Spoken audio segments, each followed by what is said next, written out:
What is up, football fans? We are back with another episode of Playoff Baseball Media's NFL podcast. I know it's the offseason. I know things are a little bit slow. We've missed a few episodes. There hasn't been a ton to talk about, but we're back because there are things to talk about. It's Jalen Hurts. We got drama with him and Philadelphia Eagles. The Atlanta Falcons dropped new uniforms, which are kind of like old uniforms, but they're new versions of the old uniforms.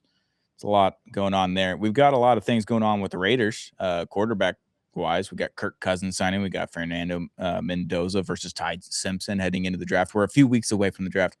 We're so close to real football content here in just a couple of weeks. But welcome back to Play Action Takes, Apollo Media's NFL podcast. I'm your host, Tony Strankman, joined always by Kush Patel. How we doing, brother? Man, we're doing amazing. A lot of stuff happening like from all angles within like the last week. Haven't seen you guys for like 2 weeks. It was kind of dead for a little bit, but I think we're back.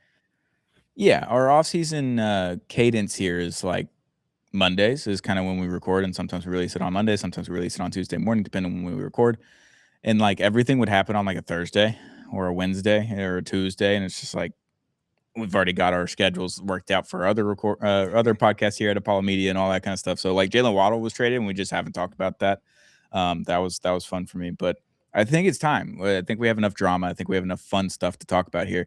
Jalen Hurts, Philadelphia drama. He's seemingly being scapegoated here. He's being accused of being the problem with the Philadelphia Eagles offense through sources and all this kind of stuff. I think it's kind of interesting to see like another quarterback that made $240+ million or whatever it is on a contract is now kind of taking the blame, and maybe not rightfully so. He was like incredible the year that they won the Super Bowl just 2 seasons ago now.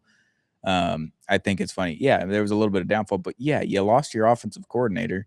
When that happens, things kind of go awry. You still were decent. You still won the division, like all that kind of stuff. So I think it's Philadelphia fans. We've said it multiple times on this podcast. They are better than you, and they are the best franchise of all time when they are winning and all of that kind of stuff, and when they are losing, and nobody has it worse. Not a single franchise has it worse than them because they lost one singular game on a Sunday in like week 11 or something like that. That's how the Eagles work, and I think that's kind of where we're at here with the Jalen Hurts drama. I understand why everyone's saying it because last year he's throwing for 100 yards and they were either winning or losing a game, but I still think it's silly that we're blaming him for all the wrong reasons because you keep hiring new offensive coordinators because everyone gets hired because they're good. That's the thing. Just be better about hiring the next guy. I don't know. Yeah, I mean the Jalen Hurts situation is actually really interesting because here's a guy that like he got to the playoffs his rookie year pretty much. Ever since that they've been winning. The Eagles, roster moves wise, they just always find a way to stockpile talent every single year, and so they've been doing their job. And then you get Saquon Barkley. And the first year Saquon Barkley was really really good, like things were great. Jalen Hurts really just didn't have to do a whole lot, just hand it off to Saquon, throw it up to AJ Brown every now and then. Devontae Smith gets some catches, Dallas Goedert gets some catches. That defense has been amazing. It's talent everywhere. Um, then you start to lose a couple guys, and A they didn't lot of lose a whole guys. lot. But when you start to lose a couple guys, it kind of puts pressure on your offense again. We know the offensive coordinator situation. You know, coaches have been good. Kellen Moore was great there. Other guys have been great there. They left for head coaching jobs. It's tough to win consistently when you have guys leaving like that, but that's the NFL. But I think last year I don't think Jalen Hurts had a bad year last year, but I think the AJ Brown stuff kind of had a lot to do with it. I saw Eagles fans on Twitter saying AJ Brown was trying to smear campaign Jalen Hurts. So, this is the kind of shit we're talking about right now. Um, he still threw for like 25 touchdowns, I think 6 interceptions. Obviously, he did throw for like more than 3,500 yards, like 4K, like you Yeah. maybe want to see from him. But I think it's all like last year, like the bad stuff started to bubble up to the surface, kind of not just with him, just with the entire team, and it kind of affected the way they played. I just thought they should have been way better than they were last year, and I think that's what it comes down to at the end of the day. Maybe. I think this is the first time the offensive line has shown like real cracks, especially since Jason Kelsey left because he left. They win the Super Bowl the next year. It is what it is. Like they were all healthy. The offensive line was healthy. Last year, the offensive line was not healthy. You had multiple games missed from multiple guys on that line. And that affected Saquon Barkley because we would see Saquon go for 100 yards and a touchdown or two, and then we'd see him go for 30 yards and no touchdowns and like 1.7 yards per carry. You saw a lot of that happening. Obviously, the AJ Brown thing is he's a wide receiver, and that's how most wide receivers act.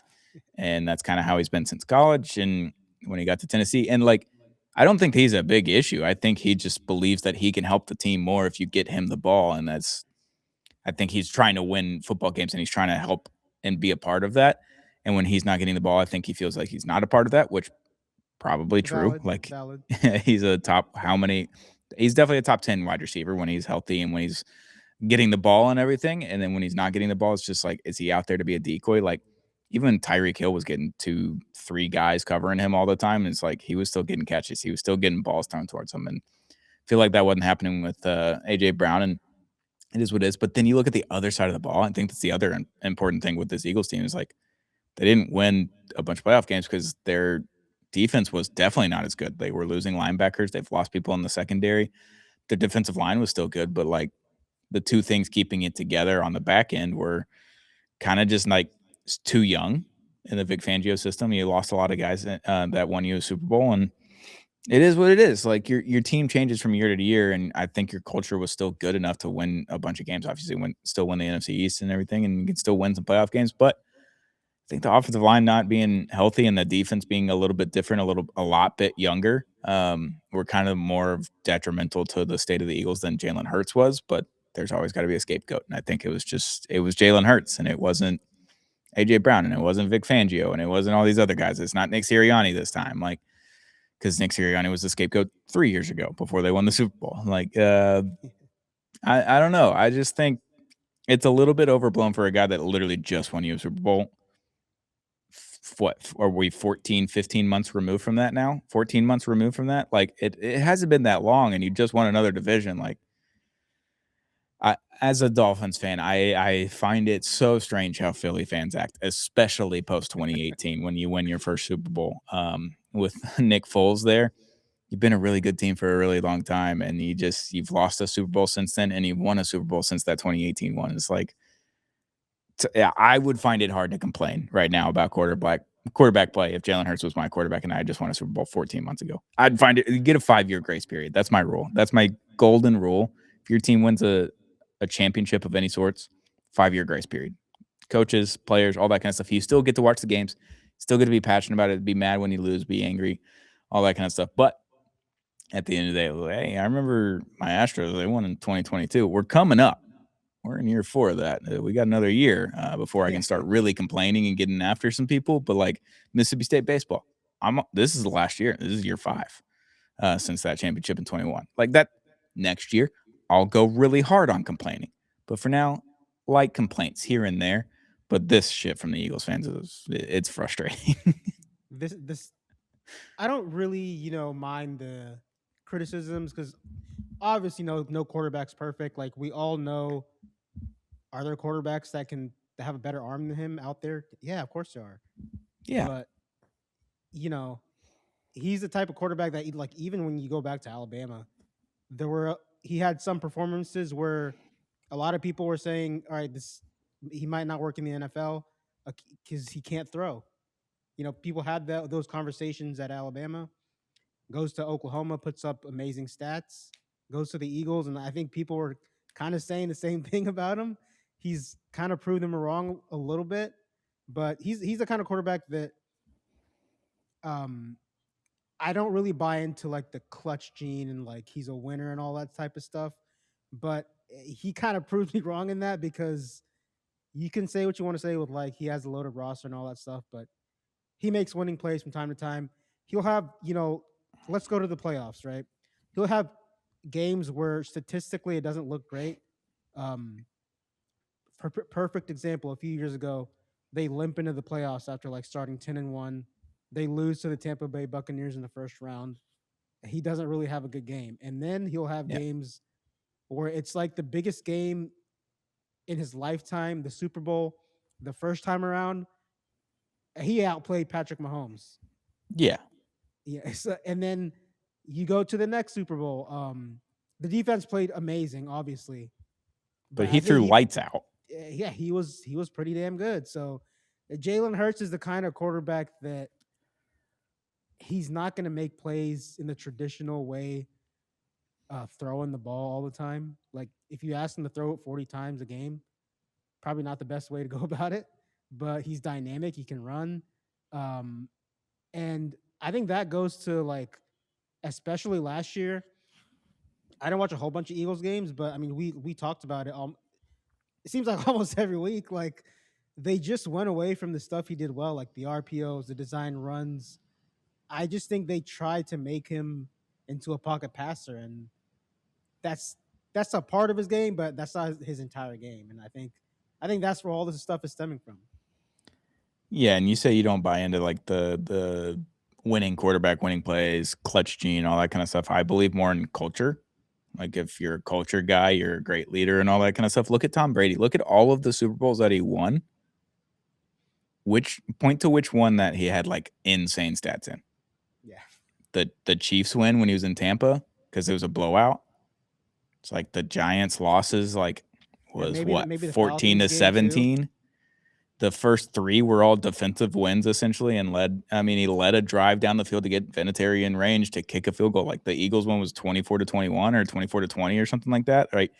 In 2004, 2005, whatever year that was, and and then the Rams one, it was 13-3. It's like he wasn't a barn burner. Like he wasn't throwing for 500 yards every time, like he was in that Philly one in 2018. Like that game was crazy, and he threw for 500 yards, and he had like 5 touchdowns, and they still lost because their defense couldn't hold anyone. That's a performance where I'm like, yeah, that was insane. But all the other Brady ones, and we just look at Tom Brady as the best quarterback of all time. He played the longest. He won the most games. He's won the most Super Bowls. That's kind of what matters at the end of the day, not necessarily, oh, he threw for 60,000 yards. Oh, he threw for 500 touchdowns. And all of those kinds of stats, like you look at that, you're like, that's impressive. And he played for 20 whatever years, like sick. But if Jalen Hurts goes and wins another Super Bowl, what does it fucking matter for? Winning 2 Super Bowls, going 2 out of 3 in Super Bowls, like I'd go for that in a heartbeat as a fan of football. Like I would love for that to be my 20-year experience with a quarterback. He goes to 3 Super Bowls and he wins 2 of them, or if he only went to 2 Super Bowls and he won 1. I still have all of that Super Bowl gear. I have all those memories. I still got to watch it with my dad. All those kinds of things. Like I just find it silly that Philly fans act this way, and that's what makes Philly Philly. And that's why I'll never probably understand it because I'm not from Philly. I didn't grow up a Philly fan. I'm never gonna get that, and I'm not a Boston guy, so I don't get it. Like I just don't get it. Like I would just be thankful for 1 Super Bowl in my lifetime from the Dolphins. 1. If I lived a 97 years old and I got 1 Super Bowl in those 97 years, fucking set, dude. I'm ecstatic. Like that's the best ever. I got 1 Super Bowl in my lifetime. It'd be awesome. Awesome. Yeah, and the things that were like coming out about him is the one that kind of like looked crazy to me was um he was a bad teammate. Like I, I Everyone at Bama I loved him. always I don't know, wonder where this man. stuff comes from, but I will say like like obviously that one was kind of way far out of left field for me, but there was another one that said he wants to be in a shotgun. He's not really, receptive to being under center, which kind of makes sense because, you know, That's what he that's did at Alabama. yeah, that's what he did at Alabama. That's what he did at Oklahoma. Um, that's kind of what he did under Kellen Moore. Yeah. But it's going to be interesting because their new offensive coordinator Sean Mannion comes from the Sean McVay tree, and they like to have their quarterbacks under center. So it's going to be interesting to see how this one plays out. Even especially after like all the comments that came out. Yeah. Yeah. It'll be interesting. I'm just over Philly fans. They do it every year too. It's not like Yeah, we've ever had a they year where do. they just aren't complaining about something. But speaking of quarterbacks, Kirk Cousins. Kirk Welcome to Cousins. Vegas, dude. $20 million this year? And got a 3-year extension technically on top of it. I know it's all 3 void years essentially is all it is. It's a 1-year, $20 million deal, but like fully guaranteed. Mr. Fully Guaranteed, he keeps doing it. He keeps doing the fully guaranteed thing. Vegas has their quarterback probably for this year, right? Kirk Cousins is probably going to be the mentor for Fernando Mendoza. I would assume it's Mendoza going number 1 overall to the Raiders. What do we think about Kirk Cousins going to Vegas? Well, the Both first on thing the I field and thought. off the field. I need both. So I want to start with I don't know how this keeps happening. Yeah. Kirk Cousins keeps getting paid. I wish I was Kirk Cousins with the amount of money that he gets every single time. Yeah. But I think it's a good move, and I think um, with Clint Kubiak as the head coach over there, we kind of know that he doesn't typically like hand the reins over to the rookies just in his entire coaching career. Um, and Cousins has ran a style of the Kubiak offense like pretty much his entire freaking playing career. So if there's any guy to have in there that like knows the offense, that knows what you want to do as the head coach, like he's a perfect guy to, whether he's a bridge or whether he starts the whole year, he's a perfect guy to have in there. And then now, like, I think after the signing, people are wondering like, are the Raiders going to go Fernando Mendoza? Like, what are they going to do?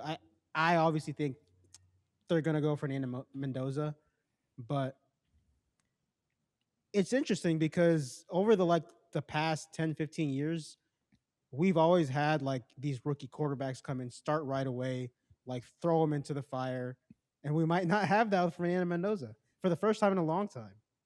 Yeah, from personal experience, I prefer that. With Tua, like, I think he came in a little bit too early. Came in like week 8 against the Rams right after a bye week, and that's what we did with Ryan Fitzpatrick. You hired Chan Gailey as the offensive coordinator that year. You bring in Ryan Fitzpatrick, who had his best years with the Jets underneath Chan Gailey as the offensive coordinator. You brought him in to run the system because they knew it, all that kind of stuff. It never really works out, I will say. Like, every time someone does this, it's like, oh, we got this OC or we have this head coach now. Let's go get a guy that knows their system because it'll be an easy transition. I don't know what the Raiders' plans are for this season, is kind of how I'm looking at it. Is like, are they trying to win a bunch of games because they just spent a shitload of money in free agency? Or we're looking at it as like, look, we may take Fernando Mendoza, but he's going to sit the whole year. We're going to put Kirk Cousins out there. If we win 5 games, look at this generational quarterback draft coming up. If we're that confident in Mendoza, we can get a haul for our pick in the top 6 or 7 or whatever it may be there. Or we don't like Mendoza. We trade him off for a second and a third, and we use our first round pick on the next guy, if it's Arch Manning or whoever else, like the next draft. Like, I think you could look at it both ways there. It's like, he's the mentor for Mendoza. Mendoza, if you don't see it out of him in that year 1 and you don't let him ever really touch the field, or if he does touch the field and he sucks, you can kind of plan towards 2027 because it's going to be a loaded quarterback draft. Or it works out and they win a handful of games. They get it to 8, 9 wins, whatever it may be. And the whole system worked. And then Kirk Cousins gets another guaranteed contract after this year. Because that's what it always boils down to. Is Kirk Cousins going to get his guaranteed deal?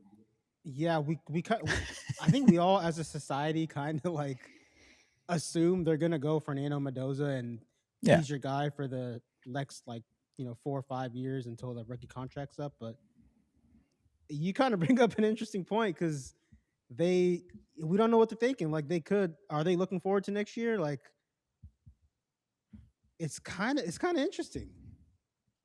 That's what I really wanted to do in 2020. I wanted Tua, and I wanted him to be the guy. But I was like, look, you see what you got out of him, and if you don't see what you need, just take another guy in 21. Just create a whole fucking rivalry between these two guys and see who comes out on top of the competition. One of them will crumble. One of them will come out on top, and it'll be, you'll know who your guy is, and then you can trade the other part off for pieces. Like, I think you could look at it both ways. I don't think the Raiders are looking at it that way, but as a Madden armchair GM, that's how I would look at it. It's like, because this isn't the craziest quarterbacks we've ever seen coming to the draft. There's only 2 guys that are probably going to go in the first round just because they're quarterbacks. In any other draft, are we looking at this and being like, yeah, they're both first rounders for sure? Or are we looking at it, they're like, they're fringe second rounders, maybe? Like, in any other draft with the other quarterbacks that are available, and you're not taking 6 of them like we did a couple of years ago with like the Bo Nix draft and Michael Penix Jr. I don't know. I don't know if we're looking at them as like fringe second rounders or if they're looking at it fringe first rounders. I don't know what they look like in any other normal draft. But when this is the Raiders and they needed a quarterback, and they need a franchise guy, they need someone to lead Ashton Genty and Brock Bowers on that offense. Um, it's Mendoza or Ty Simpson, and that's been a whole discourse online too. It's just like what Yeah, we're gonna get into that a little bit later. I like. Let's do it now. I don't understand why are we talking about this? Like Mendoza, like I just said about Jalen Hurts. You may not believe in the winning guy and the clutch gene and all that kind of stuff. Mendoza, for me, has that, and he obviously got the locker room underway, and like that's a Signetti thing. Signetti led that team in the NIL era and all that kind of stuff, and put the team together. But like when you're putting a team together that fast over one offseason, it's not just on the coaches to make that team gel, to make that team succeed and all that kind of stuff. I think that's a lot on the quarterback, and it's a lot on whoever the captain is on defense, whether it's Mike or if it's the safety or if it's a defensive lineman. Like it's all on those guys to really get the culture going and get everybody kind of tight knit and everything. And Mendoza looked like he did that, and then he performs on the field, and then he's trucking dudes into the end zone in the national championship and just like taking big hits and probably getting concussed and all this kind of stuff and staying in the game and winning these big games over and over and over again. Whether it was like the 13-10 game that they had earlier in the season to that bad team, I can't remember who it was, but like they won, and they won because on the backs of him because he was making a play at the end of the day, and that has a lot to do with culture and the winning culture and all that kind of stuff. So like when I look at it that way, I look at Ty Simpson. He was at Alabama for 5 years, and he just like never did anything. It's like I Yeah, was never impressed that with Ty whole Simpson. discourse is I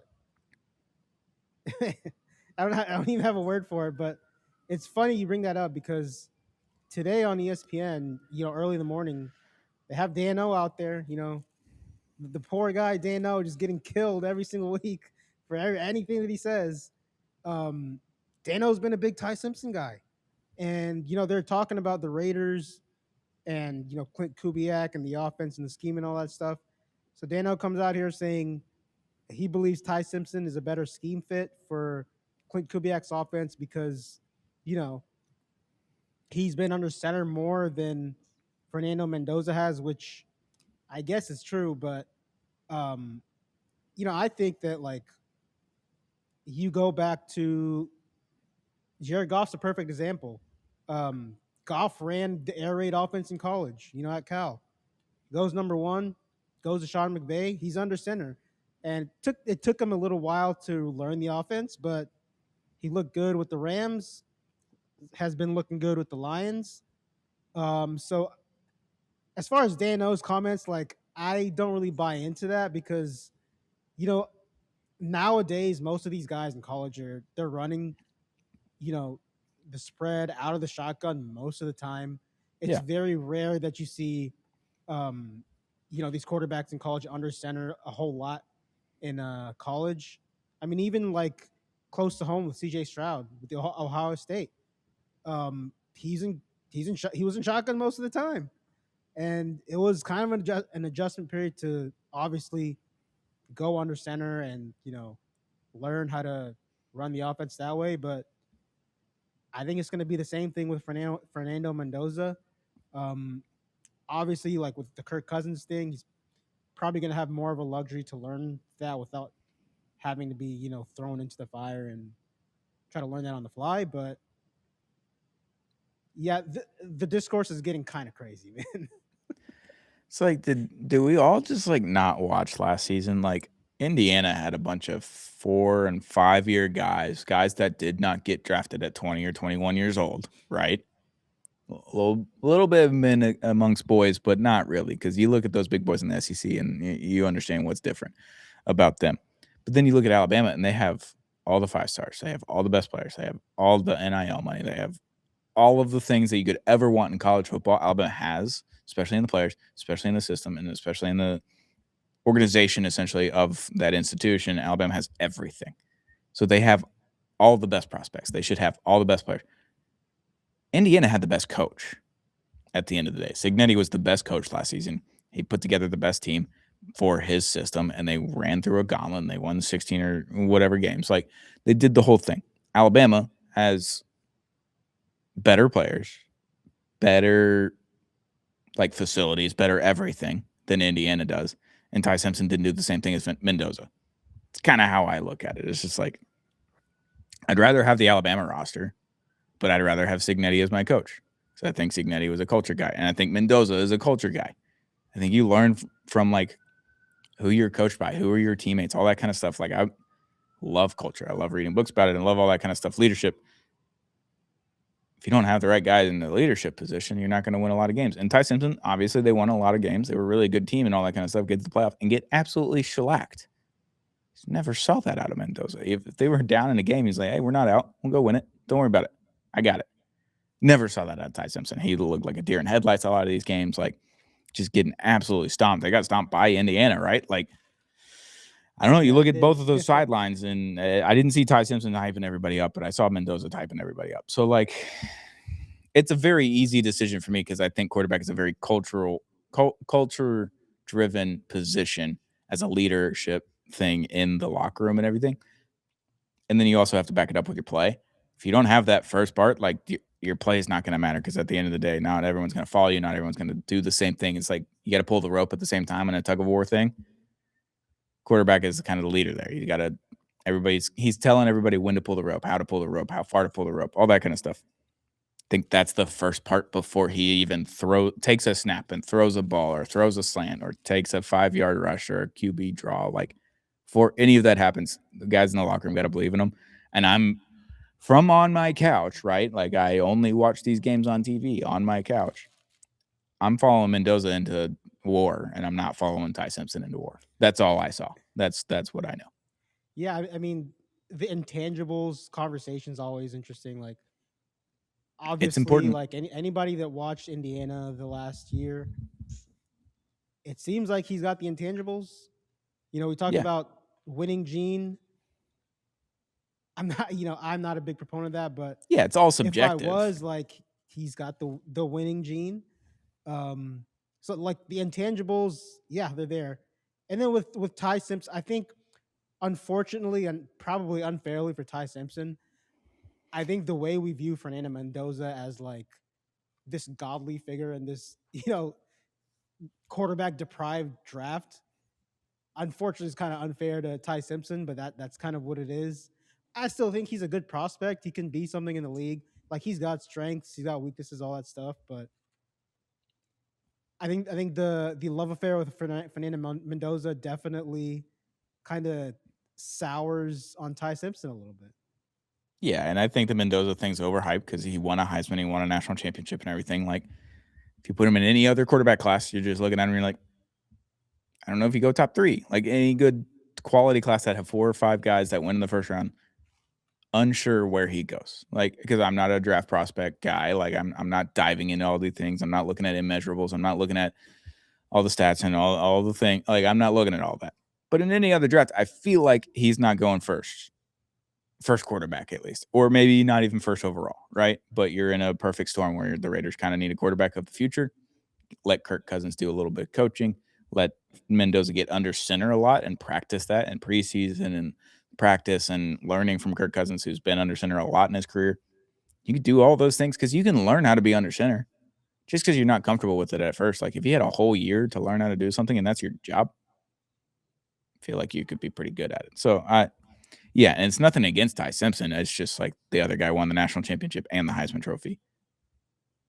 It's kind of just the Kind of perfect storm sucks for for him. Mendoza. Yeah, It's just the that's life. Kind of sucks it's the for him. perfect storm for Mendoza, and it's like, look, Ty, you're gonna go 13th overall and make $21 million in your first 4 years of your career, and then another 20 if you get the 5th year picked up. Like you're gonna make like $40 million in 5 years. Sound good?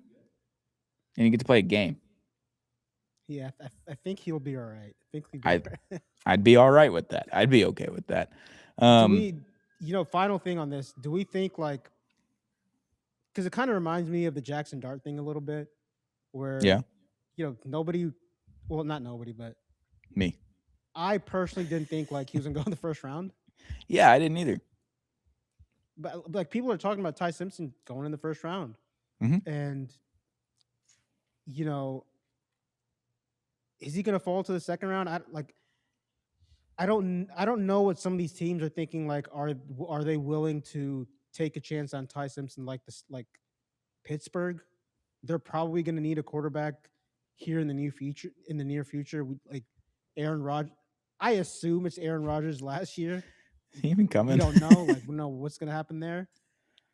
But it's kind of interesting to me because I kind of turned the clocks back last year and with the whole Shadur Sanders thing, and like I was sure the Steelers, like if he gets there in the first round, the Steelers are gonna get him. He dropped to the fifth round. So like with these quarterbacks that aren't like a sure thing, like the NFL society seems to think that Fernando Mendoza is. For these other guys, like you just don't know where they're gonna go. Not a clue. I mean, the Dolphins could take fucking Ty Simpson at 11. And I wouldn't be Could shocked happen. because our GM's already literally come out and said, they're like, we're going to take a quarterback every year. And I'm like, sick. We haven't had a quarterback since Dan Marino. Take as many quarterbacks as you can. Draft 10 quarterbacks this year and see what happens. Like, see if we hit on one. Like, would love that. Yeah, I don't know. It's an unpredictable draft, I think. And it, like, Mendoza might not even go 1. We might just be talking out of our ass right now. Mendoza goes like 4, whatever. Goes to the Jets. I would turn that down. I'd pull an Eli Manning if they drafted me, but I don't know. Jeez. Yeah, we'll do some more deep dive draft stuff over the next couple of weeks. Do a mock draft maybe the week of the draft. Me and you, we'll go back and forth and we'll pick guys and go full on mock draft there. And then we'll do a little bit more deep dive in between those. So draft stuff is fun. It's always fun to talk about just because we have no idea and we don't watch college football like we watch the NFL. So it's always a little bit of a catch-up game. You got to do a lot of studying heading into the NFL draft in April, but we'll get there eventually. Last thing before we go, the Falcons, the Atlanta Falcons. I'm in Georgia, so I'm in the home of the Falcons. They got new uniforms that kind of look like their old uniforms, but slightly different from their old uniforms. So they're still new, but they're kind of old, like mid 2000s old. Like there's just a little hair of that. It just didn't have the shoulder sleeve, the black shoulder sleeve, the Michael Vick ones. Like just bring those back. Honestly, that's what I vote for. But they look pretty clean. I like them. Is there any discourse about the Falcons uniforms? Did I miss something? Atlanta had a I pretty good don't week think on so. uniforms too. The Braves ones You are know, pretty sick too. the two. I wasn't really a fan of the two tone with the red and the black that they had a few years ago. Yeah, the gradient was bad. Did not look good to me. I like the new ones. When they came out, I tweeted this out. Like to me, like simple for me, simplicity is always best. That's always the safest route to go. I feel like they did that. They kind of changed the font of the numbering, which I thought was pretty cool. But other than that, the reds look good, the whites look good, the black alternates are gonna look good. Um, Falcons. Good uniform week for them. Did you see any of the Braves Yeah, ones too? I did. I did. That's pretty good. It's funny. I'm gonna go on a little rant with Have with at the it. baseball unis. Yeah. I don't like the league culture because Yeah. I feel like we see like it just doesn't hit the same for me when the leaks hit the internet and you're like, hey, is this real? Is this fake? We all think it's fake. 2 days later, turns out they're real. Like it just for me, it takes away like the surprise factor and all that stuff. But yeah, so I was actually a part of this leak culture earlier I guess this past October, November range. I was sent a handful of photos of the Dallas Stars new 99s jerseys that they're coming out with this season. They came out with them in November. I believe Thanksgiving week is when they came out. I was already sent the jersey, like the mock-up, like the art that they do, like this the plain mock-up where it says player 23, whatever. Like I was sent that and I was like, if that's real, perfect. We did everything we could. And I was teasing it and I sent it to Dom and Savannah, like just a clean sheet of ice cream. I was like, hey, just like don't tweet this out. Like we're just keeping it between ourselves, Because I wanted that surprise factor. And then someone got a hold of the entire leak because something happened with the Dallas Stars social admin website. So everything's kind of a separate website for them. So I think this is social media sports talk right here. So they have their own website essentially where they kind of schedule everything. They put all their pictures in, their videos, and all that kind of stuff, and they can kind of push it out to all platforms from there. Someone something happened, like a glitch happened, and someone got into that system, like a fan or just a random person got into that system and then started leaking all of the 99 jerseys that came out that year a day before, literally 24 hours before they were supposed to release Oh and have a God. full video and the full rollout and all the social media team that did all that work, the photography team, all of those people that did all of that work to make this super surprise secret of launch of this new jersey that every fan was a fan of for the Dallas Stars got ruined literally 24 hours before. So they just in an hour they saw the leak happen. They make sure to scrub it all from the internet. I don't know how they do that so quickly, but they did. And then an hour later, they did their drop.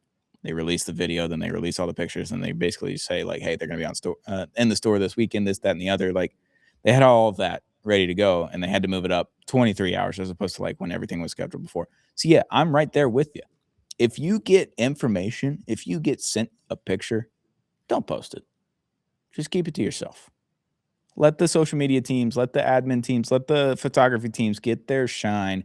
Let them show their work to you, put all of their effort into it because it was months in advance. Like that Stars thing took 10 months for them to do that whole rollout and everything. Let them get their shine and let that jersey just be a secret till it's published to the world. All right? You don't have to publish it. You're not Adam Schefter. You're not Woj.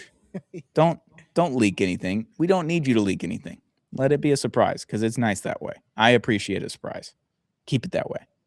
I think we're on the same page with that, and it kind of happened with the Titans one too, Yeah, where like a week or two before they dropped, the helmet. like someone leaked the helmet, and then I feel like the way these things go is like someone leaks them, and then it's pressure on like the the official social media account, like, okay, we got to at least like bury this into the ground, or we got to just like put it out quicker than we want to, and it's just bad stuff. Just bad people out there. It's like, how does that even keep happening? I know because there's so many different. Dom has told us this because he works for the Houston Texans, so he knew how that rollout went. Like all of that shit's happening for like a year or so in advance before they even launch it. So like he's seeing the mock-ups, he's seeing the actual jerseys being made and brought into the building, and this they're just not very secretive about it. And I think that's kind of on the teams that do the jerseys and Fanatics and whoever's making the jersey, if it's Nike, Fanatics, whoever, that they're not very good at just like, oh, this is something that hasn't been seen before. Maybe I shouldn't just have this outside of the box right now. Maybe I just keep it in the box when I'm transporting it. I don't know. Just a thought. Maybe don't take it out and just take a picture of it for the world to see. I feel like it's easy to do, but could be wrong. Yeah, I think specific to the Texans with it. I know they had like they had like the fan council or whatever that was to like have input on the jersey or whatever, Yeah. and I think that's cool. But obviously, like it has its drawbacks because I'm not saying this is all fans, but some of y'all fans out there just can't keep a secret. You gotta leak stuff, and that's what ends up happening. So It's like, what for? it's not Everyone's good just going to stuff. steal your picture anyway and not give you credit. It's like, what's the point? That's where I'm at with it. But what can you do? Another leak happened. With all the baseball, like every baseball jersey has been leaked in the last week, all the new City Connects. Yeah, So, yeah. what can you do? I enjoy looking at jerseys. I like to see the new jerseys, but I also like to watch the 1.5, 2 minute video that they put out. I What's love the the videos, and like I'm not saying like it takes the excitement away from me, but it kind of does a little bit. yeah, just a little bit. It's nothing crazy, but like I'd like to just watch the video and see the jersey for the first time. I don't know. Same here, same here. What can you do? That's off-season talk. But that'll do it. We'll be back next week. We'll do some more draft deep dive stuff next week. I don't know what we're going to talk about draft-wise, but we're going to talk about something draft-wise.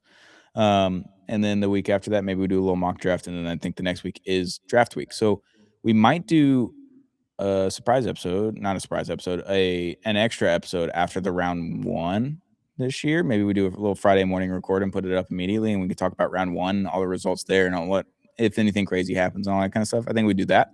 So we'll get an extra episode out in April for that, and then we can talk about the rest of the draft after the draft has concluded on our normal Monday episode. But that's the plan. We'll get an extra episode out this week or this month for play action takes during the draft. It's gonna be fun stuff. Can't wait to talk about it. But that'll do it. That's Play Action Takes, Apollo Media's NFL podcast. Hit that subscribe button if you haven't already on our new YouTube channel at Play Action Takes. And you can hit it on all the social medias. You got at Play Action Takes Pod and all that kind of stuff. We're all over Twitter, Instagram, TikTok. We're everywhere. Hit that subscribe button, hit the follow button. We'll be back very, very soon with another episode of Play Action Takes, Apollo Media's NFL podcast.